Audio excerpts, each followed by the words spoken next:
சிவகங்கையில அரசு விடுதியில பைபிள் வாசிக்குமாறு மாணவியரை வற்புறுத்துவதோடு, மதம் மாற்ற முயற்சிப்பதா வார்டன் மீது புகார் எழுந்திருக்கு.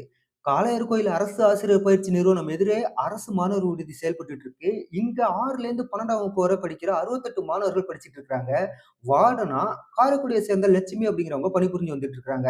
இந்த நிலையில ஒரு மாணவியோட பெற்றோர் மாவட்ட ஆட்சியர் பொற்கொடிட்ட ஒரு புகார் அளிச்சிருந்தாங்க. அவங்க என்ன சொல்லியிருக்காங்க அப்படின்னா, தங்களுடைய மகள கட்டாயப்படுத்தி பைபிள் வாசிக்க சொல்றதாவும், கடவுள் வணக்க கூட்டத்துல பங்கேற்க வைக்கணும் அப்படின்னு சொல்லி பங்கேற்கணும் அப்படின்னு வற்புறுத்துறதாவும், மதம் மாற்றும் முயற்சியில வார்டன் ஈடுபட்டு வர்றதாவும் ஒரு குற்றச்சாட்ட முன் வச்சிருக்கிறாங்க.